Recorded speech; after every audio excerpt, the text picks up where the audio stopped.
This is my Calculus 1 course. Today we're going to continue to study limits.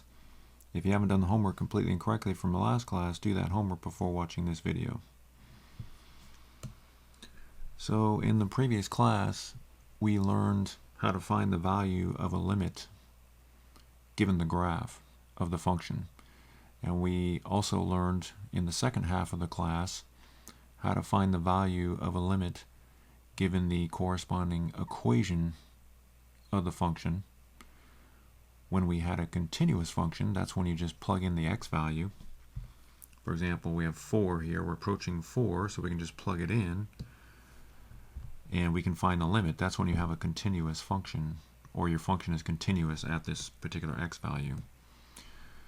But then we had a situation where when you plugged in 4, you got 0 divided by 0, or whatever the x value was. You plugged it in, you got 0 divided by 0.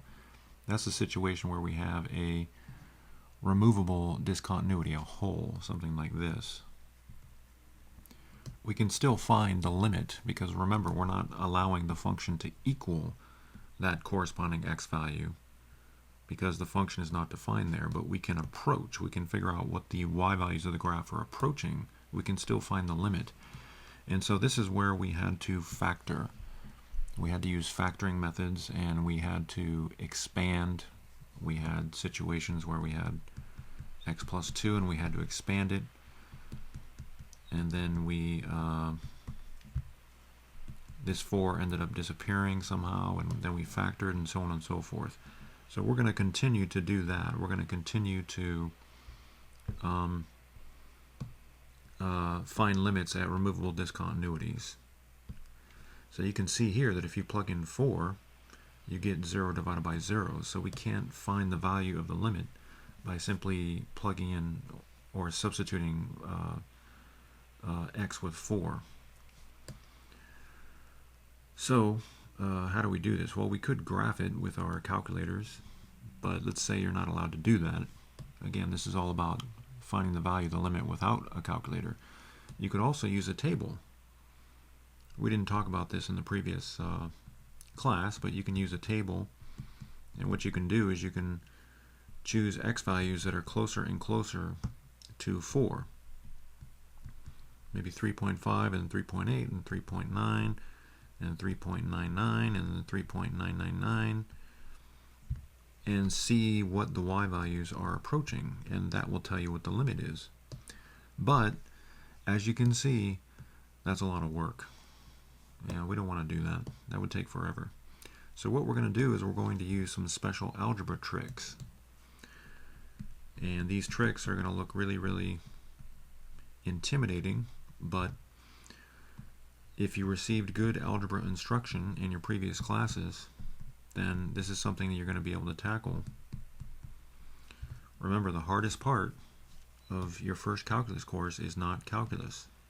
The hardest part is algebra. So here we go. So we're going to do a trick, and you've seen this trick. You've seen this trick in different contexts. I'm going to multiply both sides of this fraction by root x minus 3 plus 1. Root x minus 3 plus 1. Not minus 1, plus 1. This is just a trick. It's just a math trick that you're going to have to be familiar with. You're going to use it quite a bit in the math curriculum. You just need to get used to using this trick. A lot of students don't like this trick. It makes them angry just the sight of it. But just get used to it. You're going to use this a lot. So we're multiplying both sides of the fraction by root x minus 3 plus 1. We can do that. That's the fundamental principle of fractions. If you have some fraction like 3 over 5, you can multiply both sides of the fraction by some number. Let's say we multiply it by 8. Well, then we have the same fraction, 24 over 40. This is the same fraction. It's just in a different form. Okay, so that's all we're doing. We're just using the fundamental principle of fractions, and we're going to change the form of this expression to something different. Now, I've made a big mistake here. The mistake that I've made is I don't have green parentheses around the original fraction. When I multiply, I have to have green parentheses. Obviously, they don't have to be green, but I'm just showing you what parentheses I'm talking about here. If you don't write those green parentheses, then your expression is not correct. Now, again, a lot of students are going to object to this. They're going to say, well, I don't need to write those green parentheses. It doesn't make any difference. Well, let me tell you why it makes a difference, because a lot of students, they really get frustrated by having to do that. If you don't write those green parentheses, then you know what this means? It means that you're multiplying this yellow expression by the green -1 and only the green -1. Okay? So that means something very different. So you need to write those green parentheses. Now you're probably wondering, what about the purple brackets?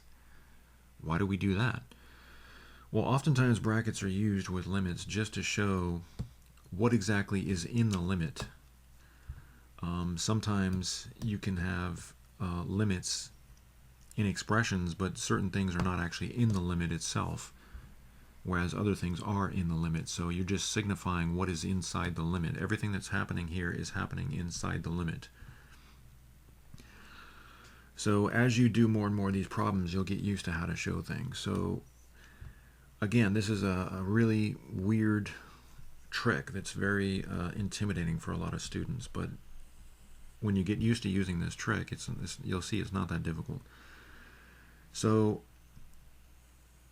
we're going to keep the denominator in the factored form. Is that clear? We're going to keep the denominator in the factored form. Sorry, my computer's going a little slow here. We're keeping the denominator in factored form.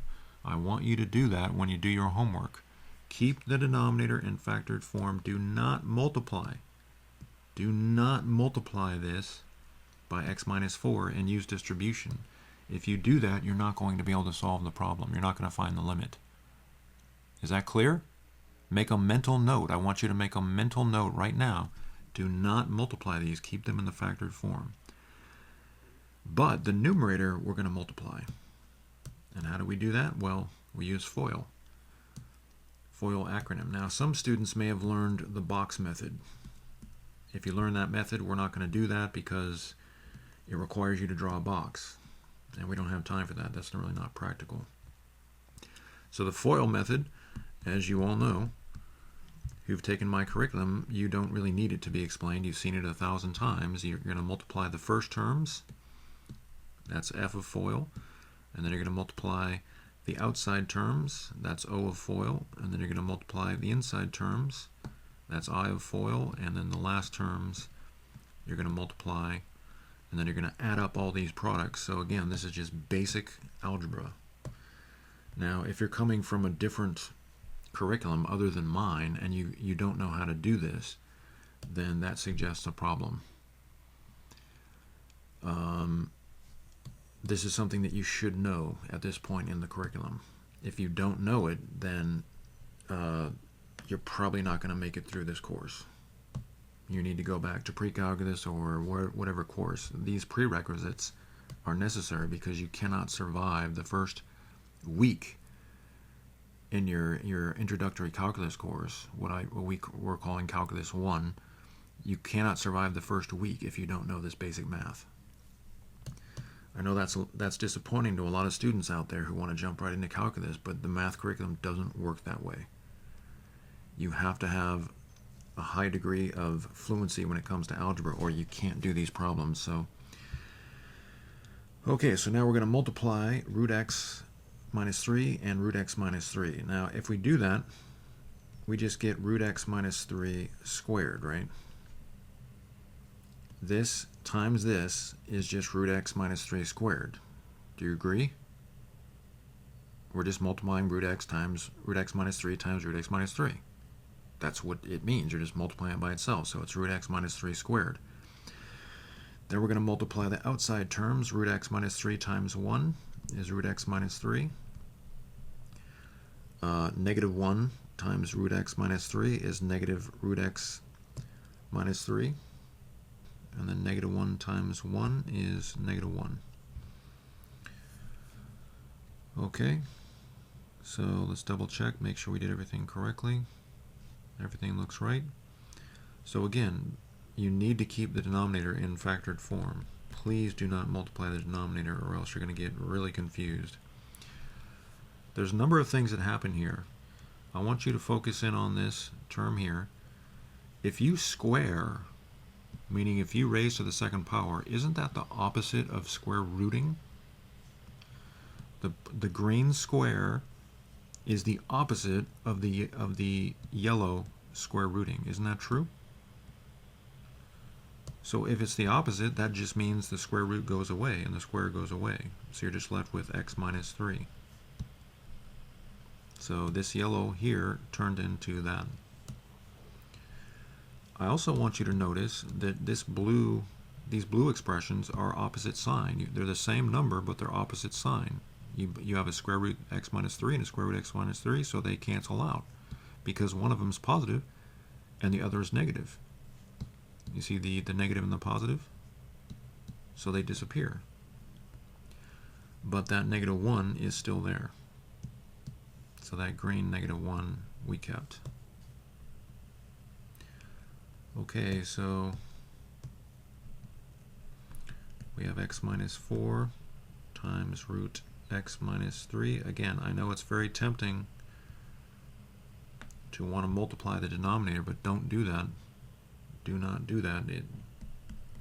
It's going to make things difficult for us. Make a mental note. Do not multiply the denominator. Just keep it in factored form. So now we're going to combine the negative 3 and the negative 1. So we get x minus 4. So at this point, I want you to notice something very important. You see how there's an x minus 4 in the numerator, and there's an x minus 4 in the denominator. So those factors actually cancel out. The purple x minus 4s cancel out. I want to make that blue actually. So now we end up with the limit of 1 over root x minus 3 plus 1 as x approaches 4. Now, I know what you're thinking. You're probably thinking, this is taking way too long. We probably could have just used a table. That would have been faster. Well, when you get used to this method, you're going to be able to skip a lot of these steps. You do have to show some work. In my course, when you're learning this stuff for the first time, when you do the homework, I want you to show this step, and I want you to show this step, and probably these other steps too. You don't have to show this step necessarily, but you can do a lot of this stuff in your head, so it's going to go a lot faster once you get the hang of this. Okay, so we don't need brackets because all we have is one fraction with no products. It's kind of left to your discretion when you should write the brackets and when you shouldn't, but it's going to be kind of obvious. You just want to eliminate ambiguity in terms of what's in the limit and what's not in the limit. In this case, everything's in the limit, but when you do problems, in the future, that might not be the situation. So I want you to notice something very important. When you plug in 4 up here, you get 0 divided by 0. We can't find the limit, right? But when you plug in 4 here, all of a sudden, we can find the limit. Very important to understand that this purple expression down here is exactly the same as this purple expression up here.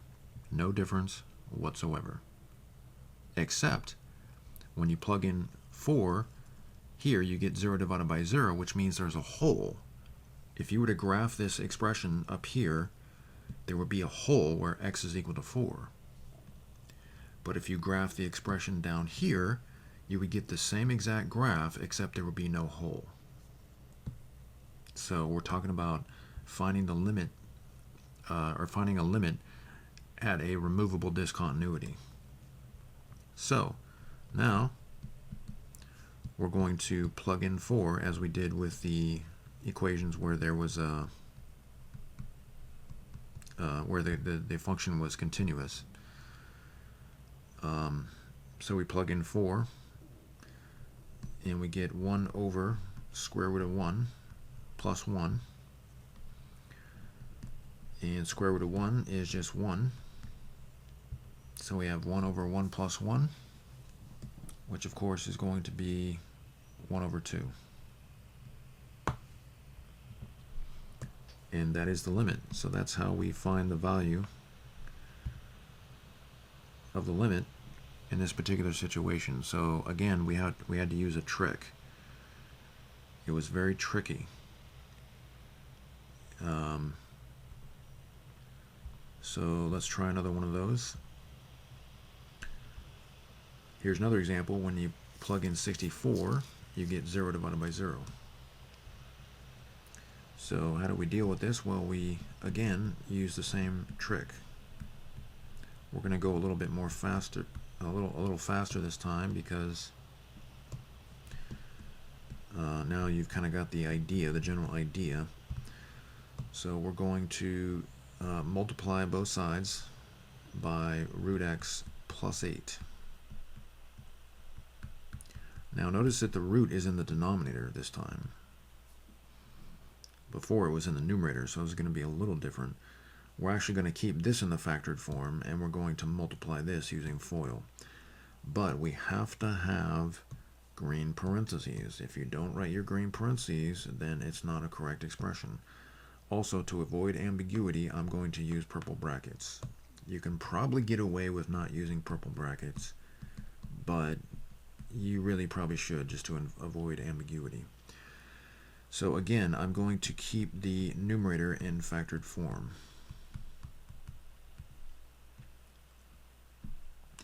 But the denominator, I'm going to use FOIL on. So root x times root x is root x squared. Root x times 8 is 8 root x. A negative 8 times root x is negative 8 root x. And negative 8 times 8 is negative 64. Okay. So just to make this look symmetric, I'm going to move that over. And again, the purple brackets just help us to see that all of this stuff is inside the limit. Now again, you want to keep this in the factored form. If you multiply this numerator, we're just going to be completely lost. We're not going to know what to do. Now, we have a square root here, right? Isn't it true that that green 2 power is the opposite operation? It's the opposite of square rooting. So what that means is that the square root and the power just go away. You're left with x. Isn't it also true that these are the same number except they're opposite signs, so they just cancel out? So we're left with x minus 64. But you probably noticed in the numerator we have x minus 64 also. So I use the fundamental principle of fractions, multiply both sides of the fraction by the same expression. That's a very, very useful tool to have in your bag of tricks. There's a lot of tools that we need for calculus. So we're going to cancel out x minus 64, and we have root x plus 8. Now, very important to understand that this blue expression down here is exactly the same expression as the purple expression that we started with. It's the exact same value. If you plug in any x value, you'll get the same number if you plug it in the purple or if you plug it in the blue. The only difference is if you were to graph out the purple expression, you would have a hole when x is equal to 64, because that's the one value where it's not the same. Because if you plug in 64, this expression is actually undefined. So the graph of the purple expression would be exactly the same as the graph of the blue expression. The only difference is there would be a hole at x equals 64 with the purple expression. So you plug in 64, you get 0 divided by 0, right? But if you plug in 64 down here, you won't get 0 divided by 0. You'll get root 64 plus 8, which is 16. So we found the limit algebraically. This is what we call finding the limit algebraically. Okay, so that's another example. So let's do one more before you try one on your own. I understand that this is very intimidating for a lot of students. There's a lot of algebra going on here. Some students are going to be intimidated simply because this is taking long to do these problems. It's taking a long time to do these problems. Now, we could go faster, right? We could do these problems in about 20 seconds. But that wouldn't do you much good, would it? Because I would just be skipping every single step. So that's the purpose of this course, is to show you what is going on here. So we're going to use our trick. Notice we have the root in the numerator. So we're going to multiply both sides of the fraction by root x plus 49 plus 7. Root x plus 49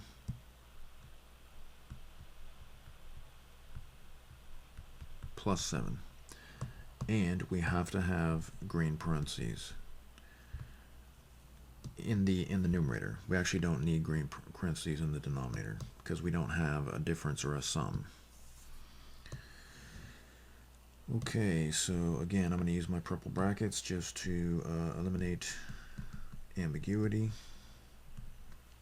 Now again, if we plug in 0 here, we get 0 divided by 0. So we can't find the value of the limit just by allowing x to be equal to 0. So we're going to keep the denominator in factored form.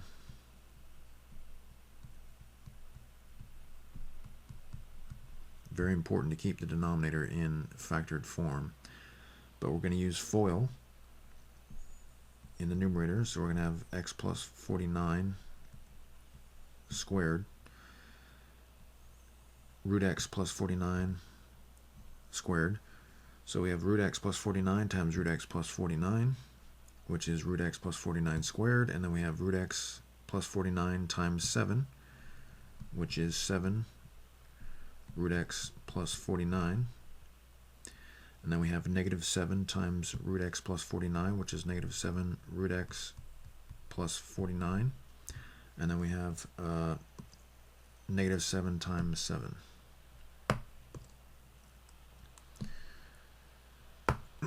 And that is going to be negative 49.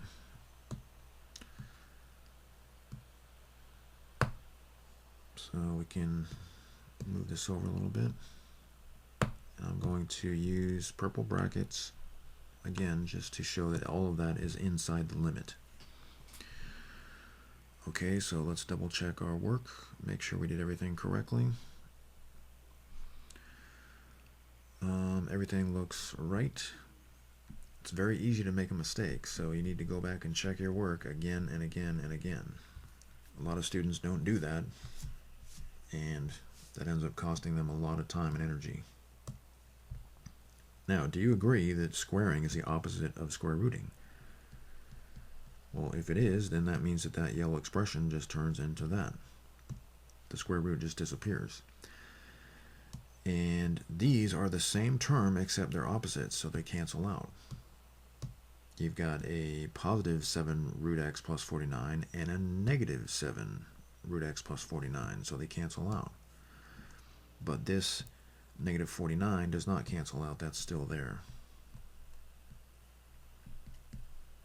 Actually, I said it doesn't cancel out, but now that I look at it, I realize it's going to cancel out in the next step.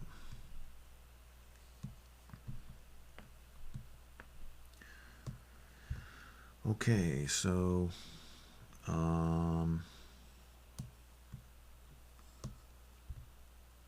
everything looks right. So now we have the limit of x. The 49's canceled out. You see that? We had a positive 49 and we had a negative 49. They cancel out.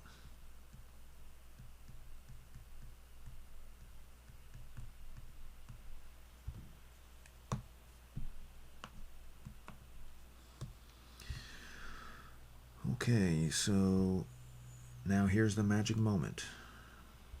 You ready for the magic moment? Here we go. You see those blue X's? They just cancel out. So now we have the limit as x approaches 0 of 1 over root x plus 49 plus 7. So I want you to be very aware that this this orange expression down here is the exact same value as let me find a highlighter here. That orange expression down there is the exact same value as this pink expression up here. The pink and the orange are the exact same number. Plug in any x value and you'll get the exact same number, except 0. If you plug in 0 into the pink expression, you get 0 divided by 0, which means nothing. That means there's a hole in the graph. But if you plug in 0 down here, you get something, because if you graph the orange expression, it's the same graph as the graph of the pink expression. Is that clear? Graph the pink expression, graph the orange expression, you get the same graph. There's no difference whatsoever. Except when x is 0, you have a hole when you graph the pink expression. So we got rid of that problem, or we kind of worked our way around that problem, and now we can plug in 0. If we plug in 0 up here, we get 0 divided by 0. We can't figure out what the limit is by just plugging in 0, but now we can plug in 0. So we have 1 over root 0 plus 49 plus 7, and that is just root 49 plus 7. You don't need me to show all these steps. But then we have 1 over 7 plus 7, and we can go to the right here and just say 1 over 14. So that's another example of a limit that we can find by using that special trick. Now, there are some other cases where you use this special trick. For example, when you have I over 2i plus, or let's say minus 5, we can convert this to the standard form, which is ai plus b, or however you want to write it, a plus bi. This is the standard form for a complex number. This is definitely not in standard form. We want to put it in this purple form. How do we do that? Well, we have to use a trick that's very similar to the trick we just used. It's the fundamental principle of fractions. You multiply both sides by 2i plus 5. So that's a very similar. We did that in my curriculum a while back, so you may remember that. Another example of this is when you have something like root 3 minus 1 over 2 plus root 10. Well, we're not supposed to have a root in the denominator, an irrational number in the denominator. So what we do is we multiply both sides by 2 minus root 10. That's another case where we use this special trick. So it's not like you haven't seen this trick before. Okay, you've seen the trick before. So we're using a trick that is very similar to what we've done in previous courses in my curriculum. Now, again, if you're coming from a different curriculum, you may not have seen any of this stuff. It's very common for students to not learn anything that they're supposed to learn, prior to calculus. That's actually the norm. If you think that you need to redo some of the courses that you've taken in the past, you can go on my YouTube channel or wherever you find this content on the internet, and my courses are all free. So I want you to take a picture of these two problems, because you're going to need to reference these as you do number 4. and I'm going to leave number 3 in the window, and I want you to try number 4. So you're going to multiply both sides of the fraction by that special expression, and when you come back, we'll do it together. Okay, we're back. It changed to a form that canceled things out, and now we can plug in. -1. So if you got that right, excellent. So if you haven't had a chance to get a picture of these two problems, please do that. And get a picture of these two problems and use these as a reference, because you're now going to do number 5. So number 3 is going to be probably most helpful when it comes to doing number 5. So go ahead and attempt number 5. When you come back, we'll do it together. Okay, we're back. Just -8. So if you got -8, excellent.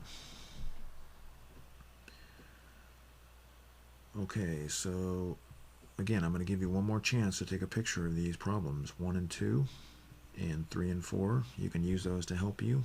And I'm going to leave number 5 in the window, and I want you to try number 6. Number 2 is going to help you most with number 6. So go ahead and try that problem, and when you come back, we'll do it together. Okay, we're back. So if you got that right, excellent.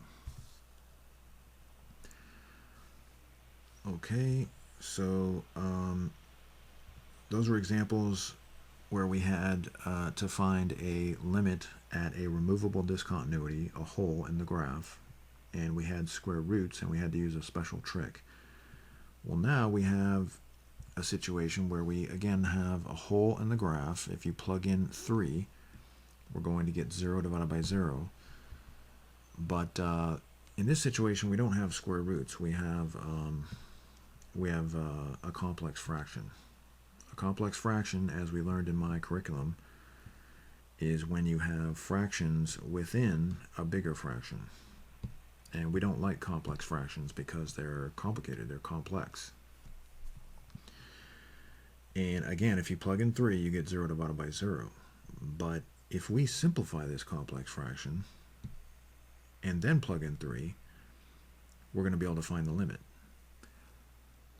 So if we simplify the complex fraction, we will have the same expression, an expression that gives you the same number, except there's not going to be a hole when x is equal to 3. So that's how we do this.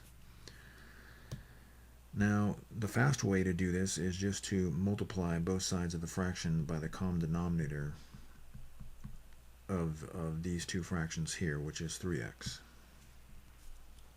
And if you do that, you would just you would use distribution. So 3x times 1 over x, the x's cancel out, you're left with 3. 3x times 1 over 3, the 3's cancel out, you're left with x. And in the denominator, you have x minus 3 times 3x. And then you can proceed from there.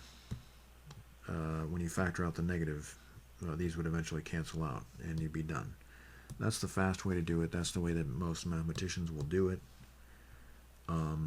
The problem is, the reason it's so fast, it's so quick, is because it's assumed that we're going to be skipping a lot of steps. So if you show every single step, then it's going to be just as long as the method we're about to use. And the method that we're about to use is the method that you learned in my curriculum, because it's a method that's easier to understand. The downside of the method that we're about to use is it takes a while to do the math. It's a lot faster to do it in other ways, but the problem is if we do it in other ways, we would have to skip steps in order to make it really worthwhile. But then if we skip steps, you're not really learning anything. I'm not really demonstrating anything. So we're going to do it in a way that may take a little bit longer, but it's going to show you exactly what's going on here. So we're going to find a common denominator. Again, that the common denominator is 3x. And then we're going to multiply or we're going to change the form of the fraction so that they have that common denominator. So if I multiply both sides of this fraction by 3, I have 3 over 3x, right? And if I multiply both sides of this fraction by x, I have x over 3x. Isn't it true that at this point I have a common denominator for these two fractions? So I'm allowed to do that. That's the fundamental principle of fractions. I can multiply both sides of a fraction by the same number, and it's not going to change the form of the fraction. This fraction is the same as this fraction, just a different, it's just in a different form. This fraction is the same as this fraction. Again, it's just in a different form. Okay, so I want you to understand that this is not the same method that I demonstrated when I showed you the fast route. We're not multiplying both sides of this fraction by the same number. We're multiplying both sides of the fractions within the fraction by some number to combine the two fractions. So what we're doing, and I should have specified that. I'm sorry I didn't specify that, but we're going to combine these two fractions to simplify the complex fraction. So now that we have a common denominator, we can go ahead and combine the two fractions.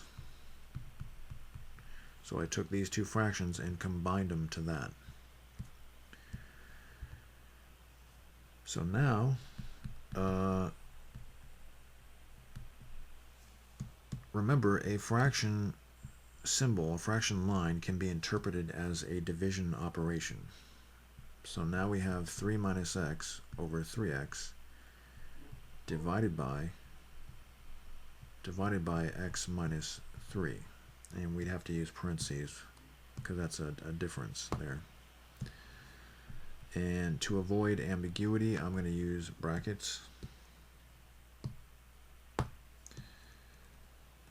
And so that blue fraction line became the division symbol.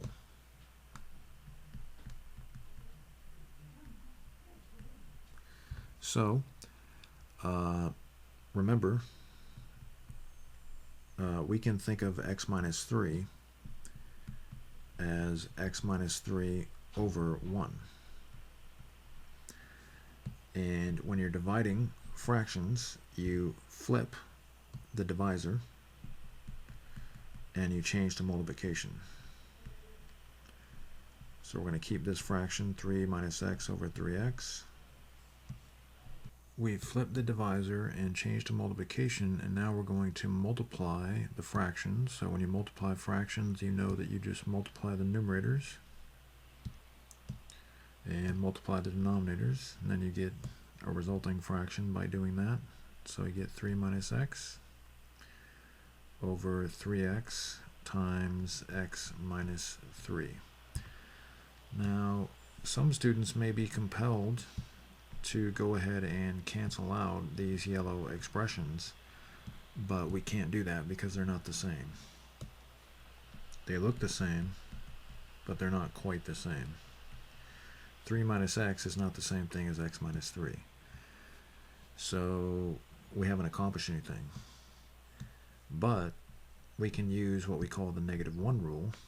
We can factor out -1 in the numerator,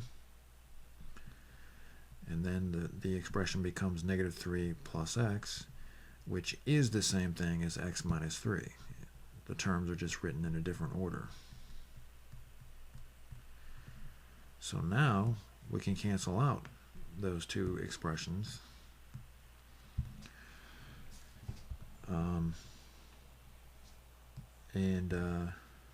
So they disappear, and we have the limit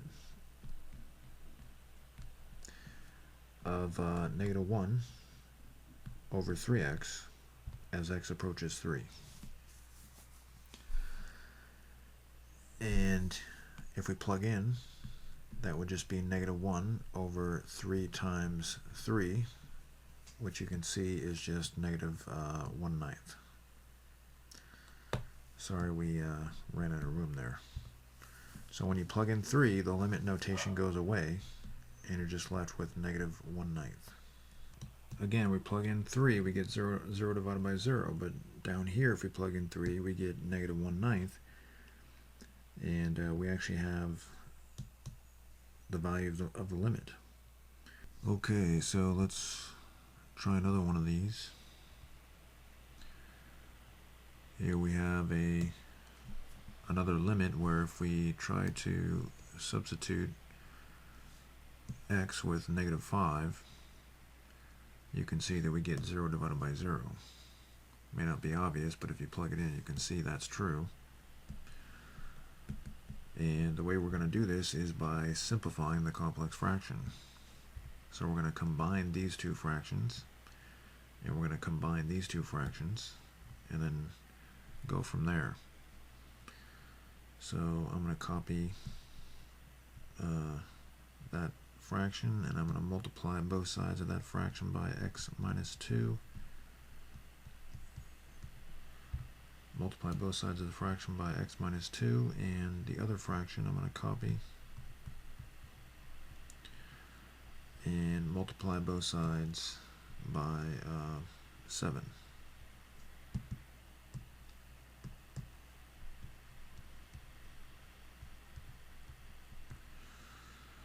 And it's very important that I write parentheses around the x minus 2. If I don't do that, then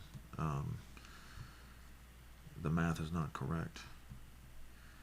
So now I'm going to write 2 as 2 over 1, so we can understand what's going on here. And I'm going to multiply both sides of that resulting fraction by x plus 9. And this is all to get a common denominator for the numerator and a common denominator for the denominator. And I don't have to multiply this fraction. I don't have to multiply both sides of that fraction. And of course we have to say the limit of the function as x is approaching negative 5. So let's simplify.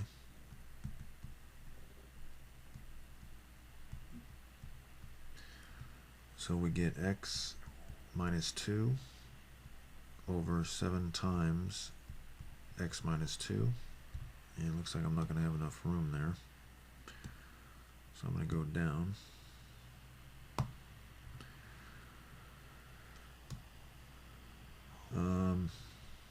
Plus 7 over 7 times x minus 2. Don't you agree that now we have a common denominator for those two fractions? So that's why we did that. Okay, so now in the denominator we get 2 times x plus 9 over x plus 9, and I'm going to go ahead and distribute the numerator because I don't want to have to write a whole new step just for the distribution. Don't you agree that if we use the distribution rule we get this here? And then we're going to subtract 8 over x plus 9, so you see that these two fractions have a common denominator. Okay. So now that we have a common denominator in the numerator and a common denominator in the denominator of the overall fraction, we can combine the fractions. So we have x minus 2 plus 7 is x plus 5.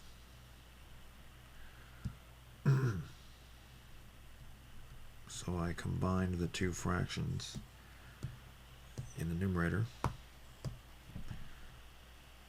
and in the denominator we're going to subtract 8 here, so we're going to get 2x plus 10.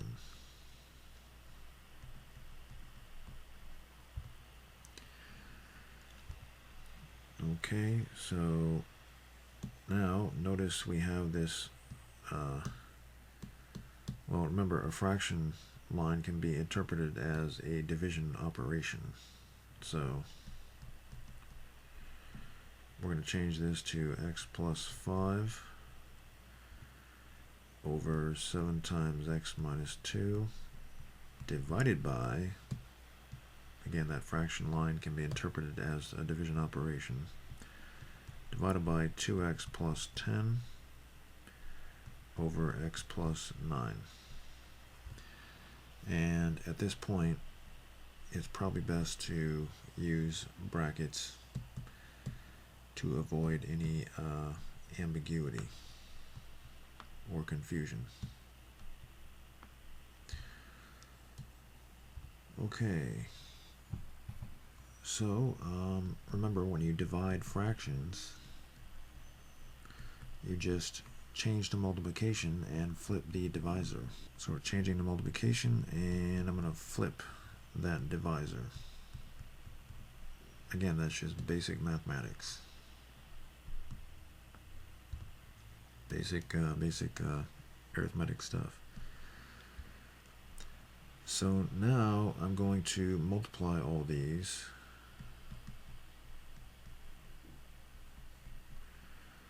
When you multiply fractions, you just multiply everything together in the numerator and multiply everything together in the denominators.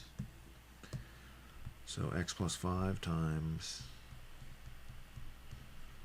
x plus 9 over 7 times x minus 2 times 2x plus 10. But we haven't accomplished anything because nothing has canceled out. If we plug in negative 5, we're still going to get 0.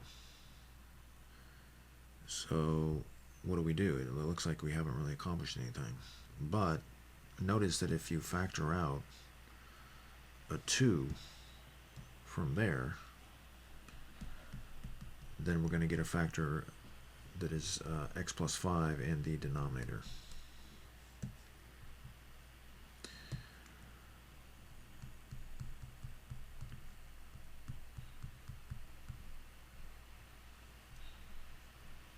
So I'm going to factor out that 2, and I'm going to combine it to the 7, or multiply it into the 7, just to make things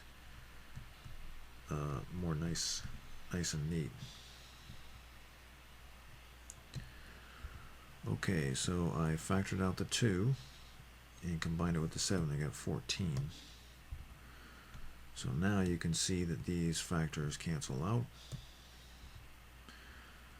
and we're left with the limit of x plus 9 over 14 times x minus 2 as x approaches negative 5.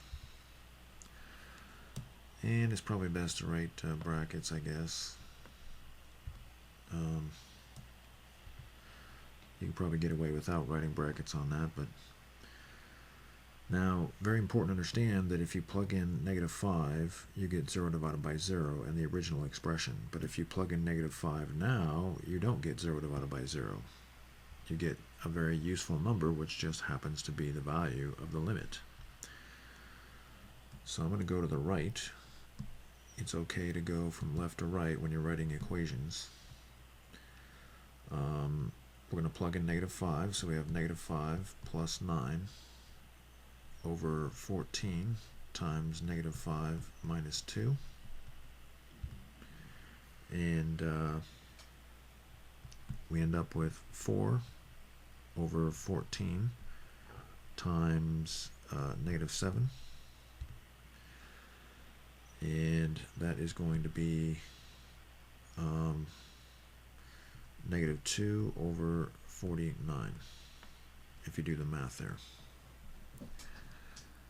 So that's just another example of a problem where you have to simplify the complex fraction in order to find the value of the limit. Okay, so let's do one more of these before you try one on your own.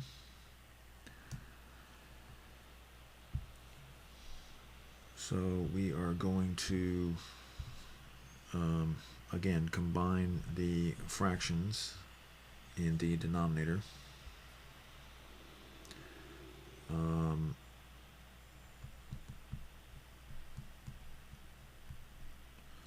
We don't really need to do anything with the numerator right now, but I'm going to multiply both sides of the first fraction by 9, and I need to write green parentheses. If I don't write green parentheses, then it's not a correct statement. Okay, and I'm going to multiply both sides of the other fraction by 9 plus x. And the reason I'm doing this is I want to get a common denominator, because we're going to combine the two fractions in the denominator to help us simplify this complex fraction. Okay, so now we get the limit of negative 3x over 9 over 9 plus x minus 9 plus x over, whoops, I forgot to put my denominator, or my 9 in the denominator. So we have 9 times 9 plus x, and 9 times 9 plus x in the other fraction.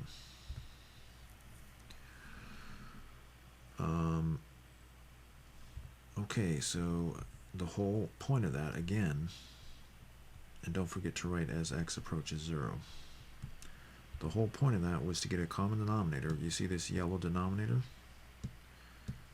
That's common to these two fractions, and so we can now combine the fractions.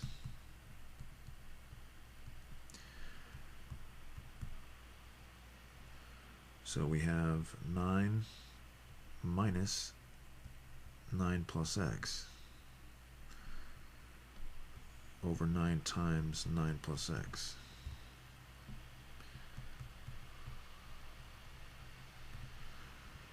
And of course we can simplify. So we have 9 minus 9 minus x. Now you don't have to show every one of these steps. I'm just going very slow so you can see exactly what's happening here. You can fast forward if you understand the basic math. But typically students have a lot of trouble with this stuff when they go into calculus, so it might be better if you just slow down here. You can always speed up later when you get the hang of this. Okay, so now we combine the fractions. The whole point of that was to combine these two fractions, and we did. We have this fraction here. Again, you don't have to show every step necessarily. You can skip actually most of these steps if you can do it in your head. If you can do a lot of the work in your head. So this fraction line, we know, can be interpreted as a division operation. We learned that long ago in my curriculum.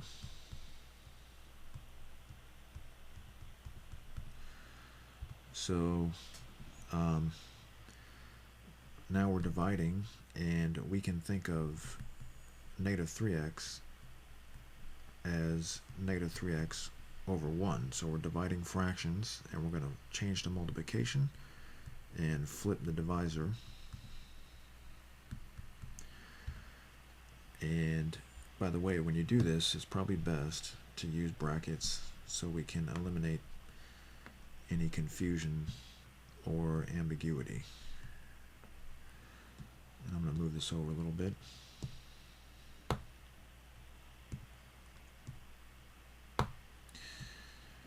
Okay, so now when we multiply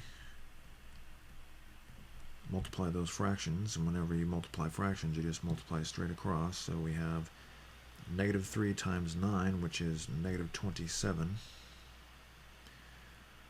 negative 27x times 9 plus x over negative x. And notice that the negatives cancel out and the x's cancel out also. So now we're left with the limit of 27 times 9 plus x as x approaches 0. And when we plug in, we can find the value of the limit. And that would just be 243. So sorry we kind of ran out of room there. Really what you want to do in that situation is go to the next page. It's not really appropriate to go off the page like this because that's not really, that doesn't really represent reality. You can't go off the page like that, obviously. You have to show your work. But I have a digital program so I can just move things up like so. So I guess I'm kind of cheating there. Okay, so there you go. There's some examples where we had to simplify a complex fraction. Okay, so I want you to try number 10, but first take pictures of numbers 7 and 8 because you can use those to help you. Number 7 is going to be very similar to number 10, so I want you to try number 10. You can use number 9 to help you also. When you come back, we'll do it together. Okay, we're back.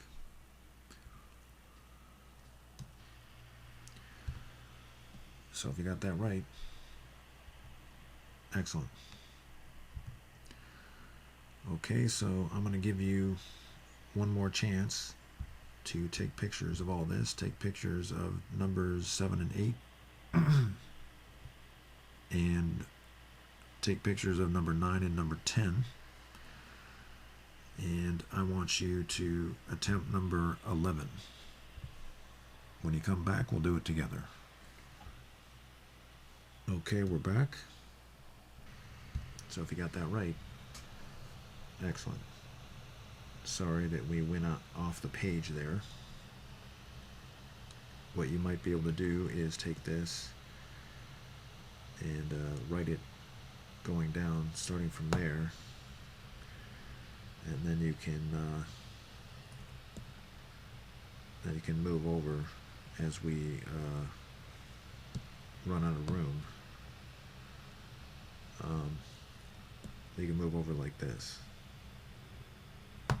but you have to have an arrow that shows you where you're going.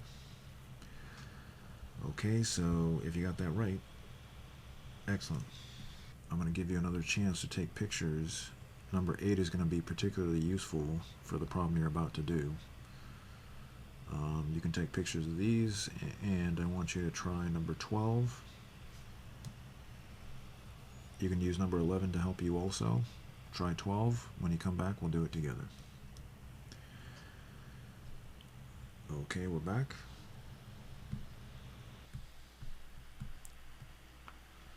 So notice that when I plugged in the number, we could get rid of the limit notation. So if you got that right, excellent. Okay, so we found limits at removable discontinuities when we had square roots involved, and we used that special trick. And we found limits at removable discontinuities when we had complex fractions. And so in the previous class, as I mentioned, we found the values of limits when we had a removable discontinuity, and we've found the limit by factoring. And we also had problems in the previous class where we found the limit by expanding and then factoring. So we have found the values of limits when you have no discontinuities. That's when you can just plug in the x value into the function. And we've also found limits at removable discontinuities. Again, removable discontinuities are just holes in the graph of the function. But now we're going to go to infinite discontinuities. And of course, as I mention all this stuff, I'm referring to finding limits when you have the equation. In the first class, we found limits given the graphs. Everything I previously mentioned just now was finding limits when we have an equation. So you have an equation. It's not really an equation, it's an expression, but it's an expression that represents a function that we're going to call f of x. And we're asked to find the limit of this expression as x approaches 3 from the right. And we're not given a graph, but we are given graphing paper, grid paper, so that tells you that probably the best way to do this is to graph. And that's actually true. It's probably best to just graph this in order to help us find the value of the limit. And as we said, these are limits at infinite discontinuity, so the answer is either going to be infinity, negative infinity, or the limit's not going to exist. So we can write does not exist. So how do we know which scenario it is? Well, we could use a table, as I mentioned previously in this class, and we could just let the x values get closer and closer to 3 from the right. So if we're going to get closer and closer to 3 from the right, we might have 3.2, and then 3.1, and then 3.05, and then 3.01, and then 3.001, and so on and so forth. And we can see what's happening to the y values. Are they getting really, really, really big positive, or really, really big negative? But the problem is that takes a while to do that. And it's a lot easier to visualize what's happening if we can just graph.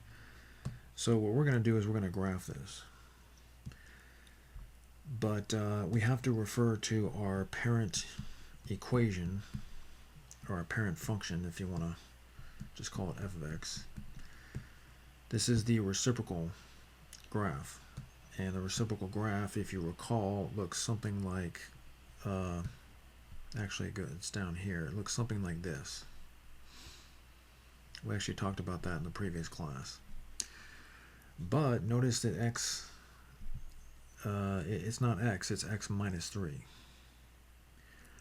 So whenever you subtract from the x value, when you replace x with x minus 3, that means that you move the entire graph 3 units to the right. Now, you see this this dotted line I'm drawing on the origin? There's an asymptote there, and you see this dotted line that I'm drawing on the x-axis, there's an asymptote there. So the best way to keep track of this graph, if we're going to transform, is to keep track of the asymptotes. So I'm going to move 1, 2, 3 units to the right, and that is what the graph looks like. And our graph doesn't have to be perfect, because we're not trying to draw a graph, we're just trying to find a limit. And let me choose a different color here. I'll choose green. So this is what our graph looks like. So you tell me what are the y values of the graph approaching, and the y values are 1 over x minus 3. What are the y values approaching as x approaches 3 from the right? So we're coming from this direction. What's happening to the graph? Well, it's getting bigger and bigger in the positive direction, so the answer is positive infinity. Technically, the limit doesn't exist, but just to show where the graph is going, we just say positive infinity. Well, now we have a dilation. That 3 means that we have a dilation. and we also have a horizontal shift. So we don't really care too much about the dilation. It's not really going to affect much. But just to help you remember how to graph this stuff, instead of f of x, I'm going to use y. And we're going to go ahead and transform this so we can see what's going on here.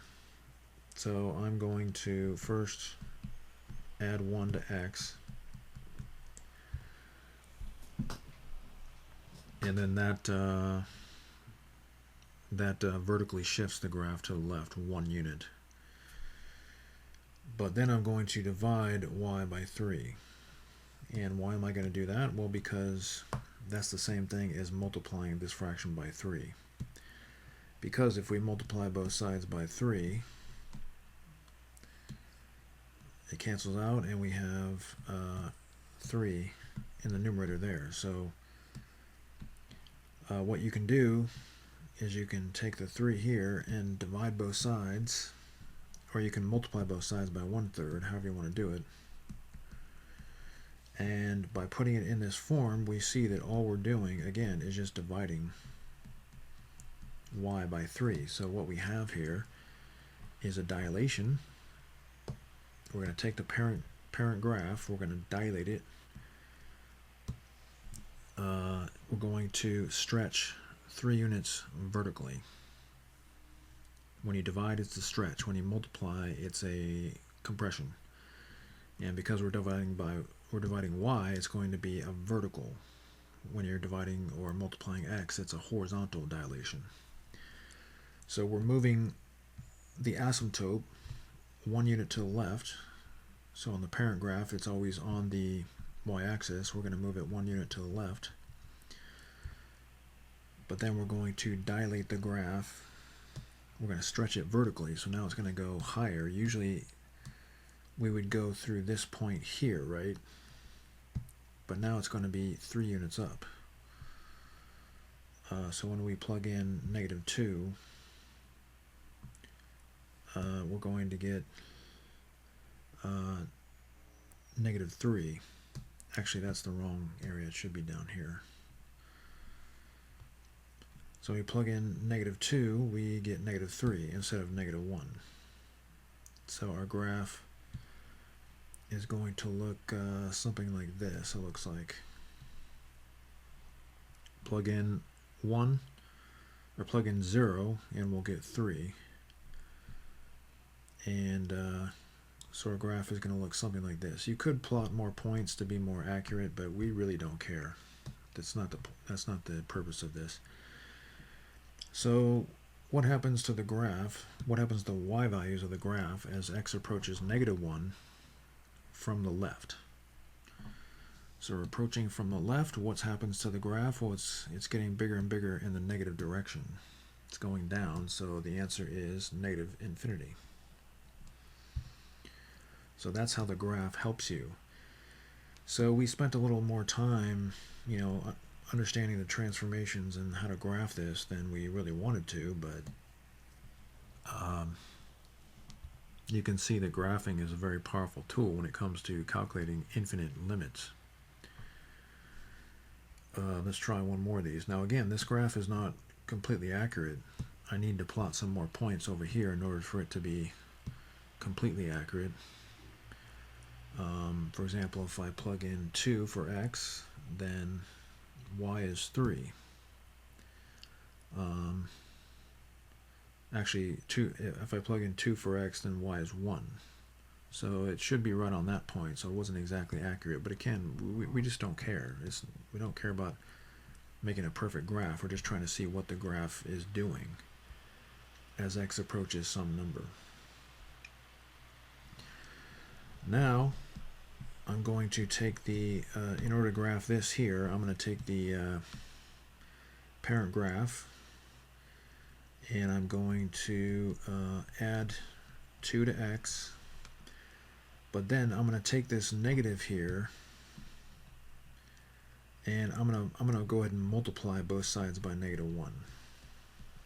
So then I get negative y is equal to 1 over x plus 2, and now we can see what's going on. Whenever you write a negative on y, or you replace y with negative y, we're reflecting across the x-axis. And whenever you add something to x, you're moving horizontally to the left. So our asymptote is now at x equals negative 2, which you would expect because that's what we're approaching, the discontinuity at x equals negative 2. And we're going to reflect the graph across the x-axis. So normally our graph would look something like this, but we're going to reflect across the x-axis, so the graph is now going to be going, it's going to look something like that. And by the way, I forgot to draw my horizontal asymptote here. There's a horizontal asymptote on the x-axis, so we should probably draw those. Okay, so let's plug in negative 1 here and see what we get. Plug in negative 1, we get negative 1. Just draw a few points.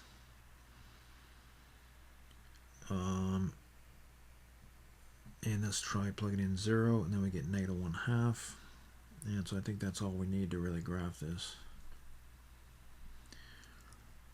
Let's try plugging in negative 3 into x. If we do that, we get positive 1. And I think that's really all we need to graph this. So what are the y values of the green graph approaching as the x values approach negative 2 from the right?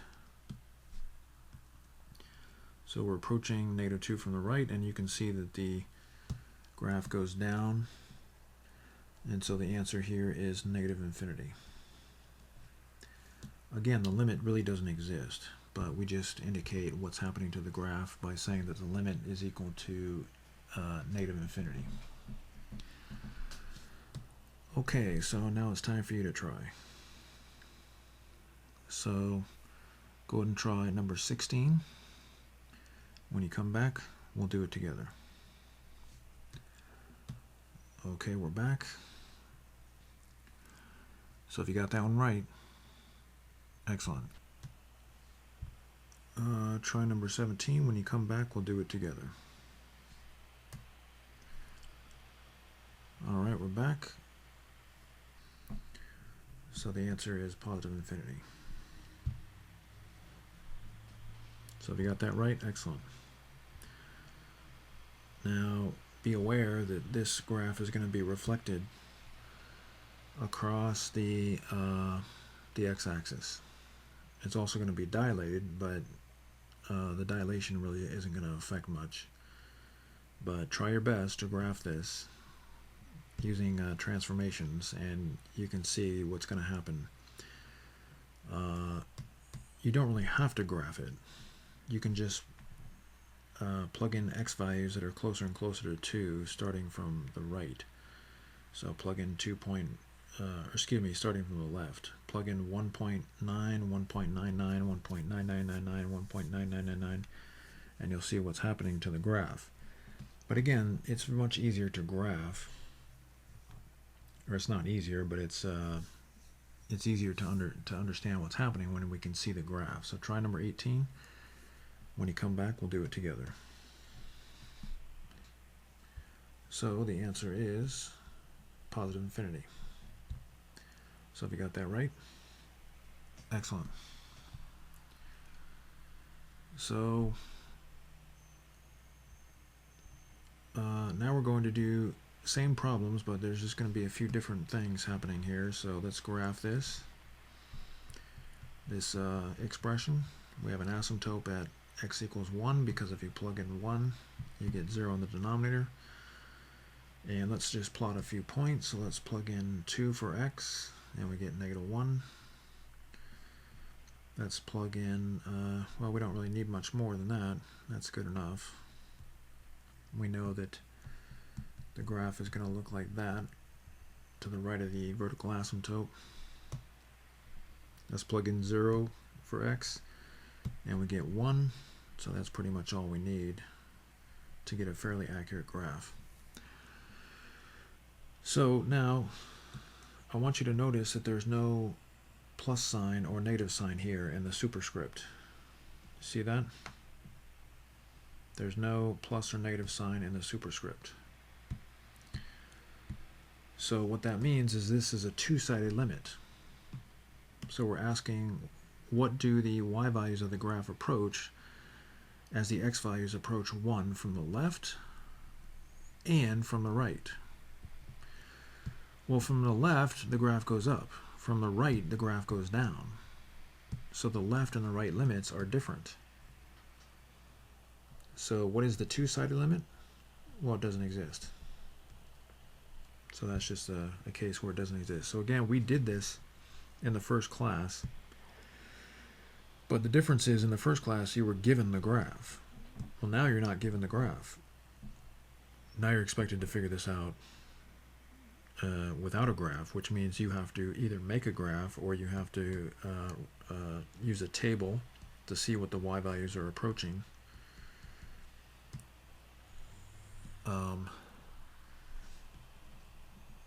Those are the two methods that you can use. So that's a special problem.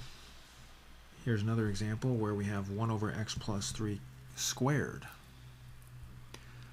Now this is something that actually was not in our library of functions. I want to make that clear. We never had a 1 over x squared expression in the library of functions. This is something that you're going to see that is new. So what does this look like? Well, as you might imagine, there's going to be a vertical asymptote when x is equal to -3. And let me get rid of this graph here.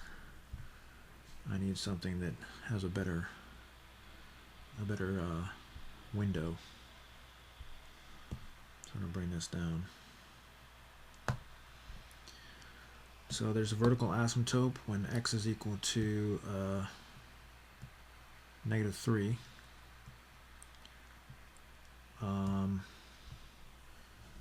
And so let's just plug in values and see what's going to happen, because we don't know what's going to happen. We don't know what this graph even looks like. So let's plug in -2. So -2 plus 3 is 1, and 1 squared is 1, so we have 1 over 1. So when you plug in -2, you get 1. Alright, so that's that point. Now let's plug in, let's see here. Well, you can plug in more points, but you're going to see that the graph just looks like this. It's going to be kind of hard to do the math on a lot of that stuff. It's not that hard, but if you plug in -1, you get 1/4, and you can see that the graph is just approaching. It's approaching the x-axis, as you might imagine. As you get closer and closer to 0, or excuse me, as you get closer and closer to 3,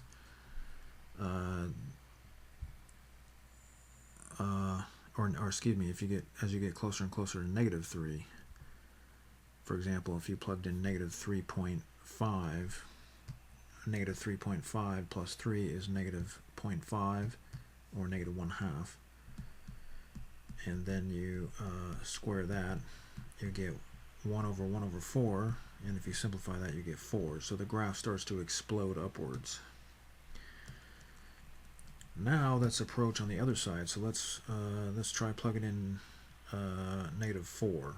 -4 plus 3 is -1. -1 squared is 1. So we're going to have a y value of 1.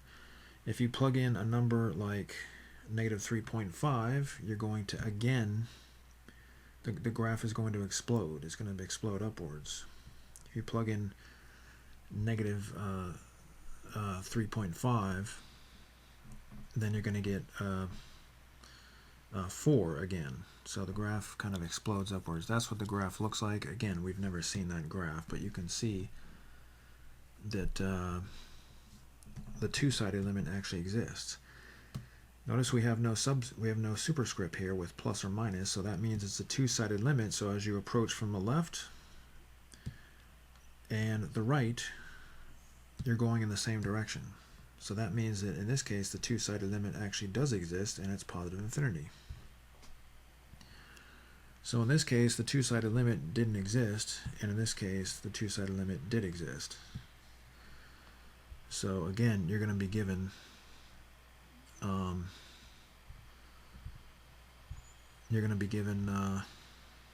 these expressions, and you're going to be expected to find the limit by either graphing or using a table or whatever you want to use.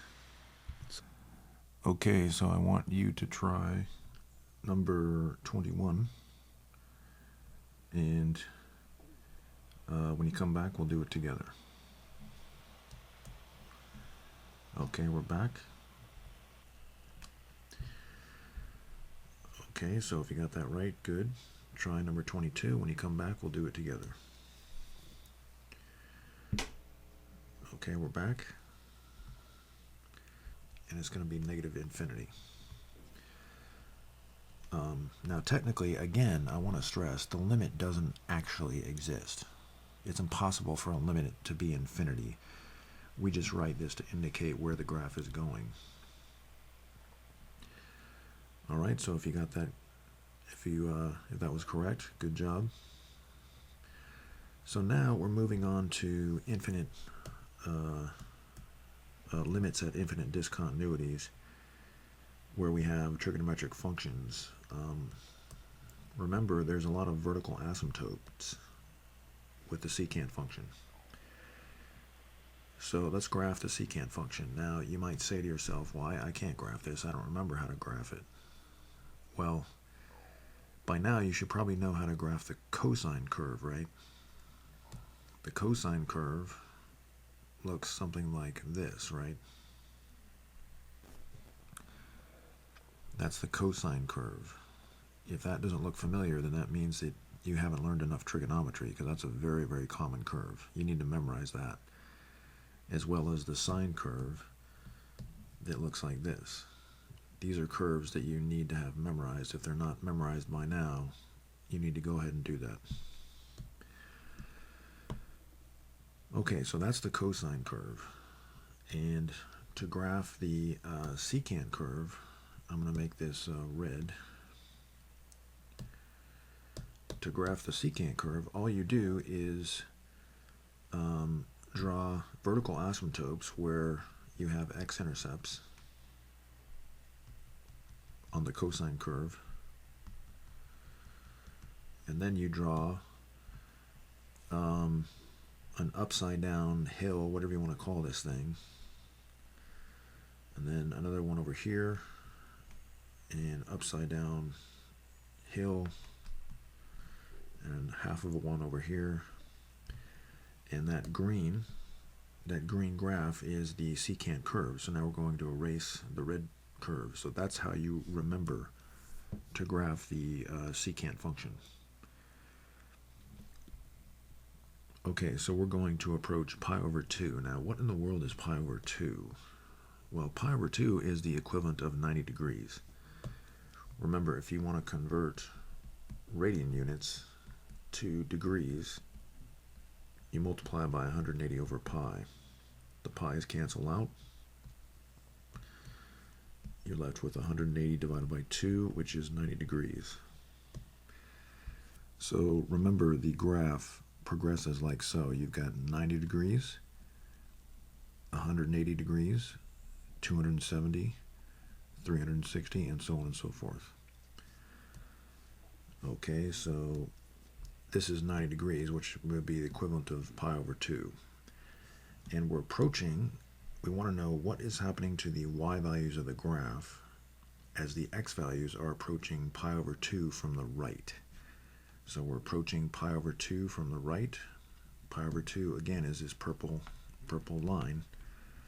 We're approaching that purple line from the right, and what's happening to the graph? Well, the graph is approaching negative infinity. So there you go. That's the answer. All right, I'll just leave that work there. So you might be thinking, do I really have to know how to graph the trigonometric functions? And the answer is yes, you do. you're going to be required to memorize these graphs. You should have them memorized already. If you're a little rusty, that's okay. Every student is a little rusty when they go into calculus.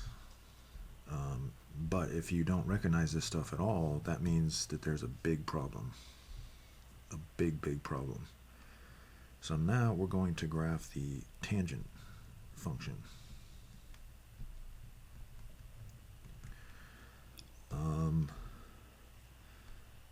That's going to look something like this. So you should have this graph memorized also.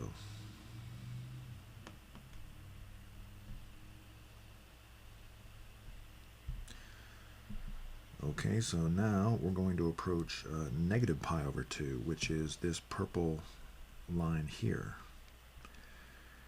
And we're going to approach from the left.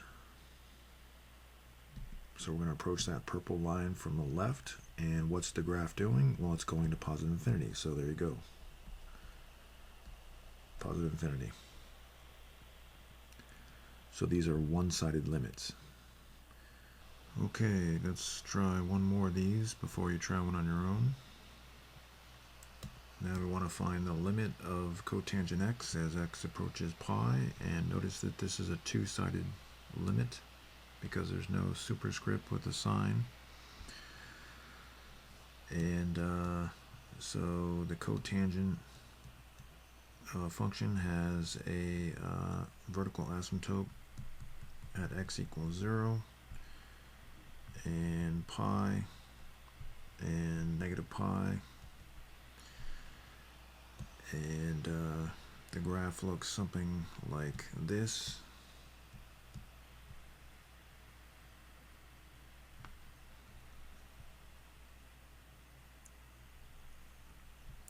If you can picture this graph in your head, then you don't really need to graph it.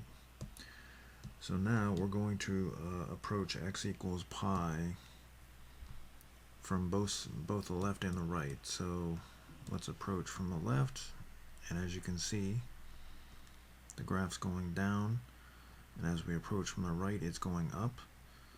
So the two-sided limit does not exist because the left and the right limits are not the same. The left limit is negative infinity and the right limit is positive infinity, so the limit does not exist. Okay,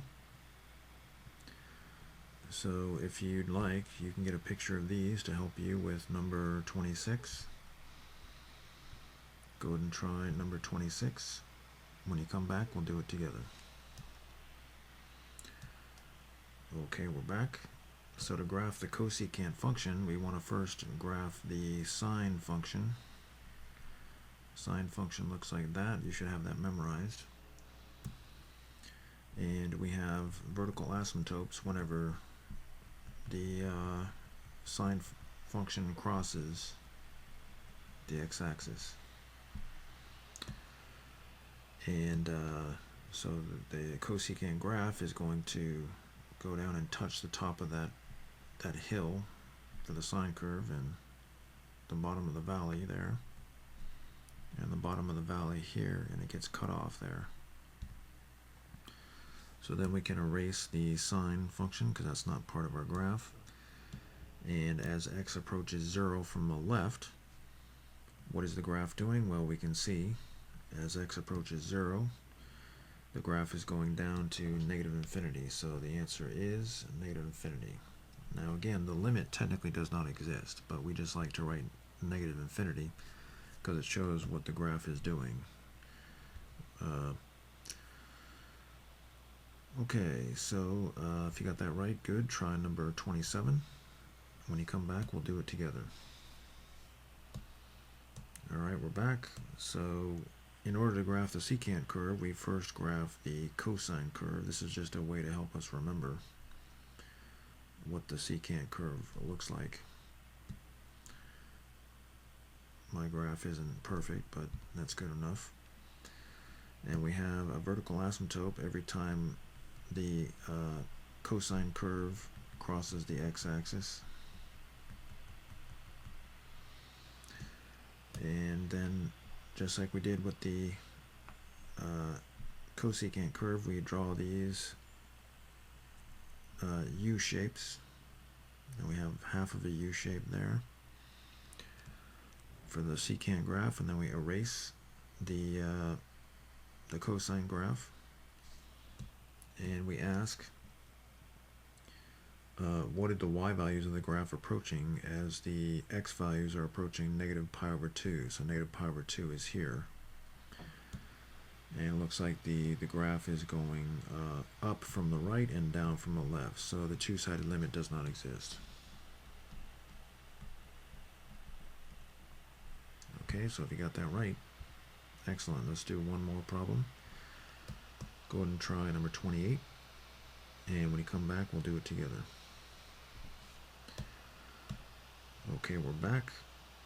So we drew the cotangent curve already that has a vertical asymptote at 0, pi, and negative pi. And so the cotangent curve looks like this. Your graph doesn't have to be a perfect work of art, as long as we have the general idea of what the graph looks like. And we're going to approach pi from the right. What are the y values of the graph approaching as the x values approach pi from the right? Well, pi is this asymptote here. As we approach from the right, the graph goes up. So the function approaches positive infinity. That's how we say that. So if you got that right, excellent. So if you'd like to take screenshots of all the work that we did today to help you with your homework or to study for tests, go ahead and do that now. Here's screenshot number 1 and screenshot number 2 and number 3 and number 4 and number 5 and number 6, number 7, number 8, and number 9. But don't go before you get your homework. Remember, the homework is not optional. If you don't do the homework, it's 100% guarantee that you're going to learn absolutely nothing in the entire course. So here's screenshot number 1 of the homework, screenshot number 2, and number 3, and number 4, and number 5. But don't go before you get the answers. You must do the homework completely and neatly and keep it in order in your binder, but it also must be correct. So make sure that you have those answers and you can check all of your answers. If you get the wrong answer, then go back and fix it. Homework that is improperly done is a waste of time. So get that homework done, and I'll look forward to seeing you in the next class.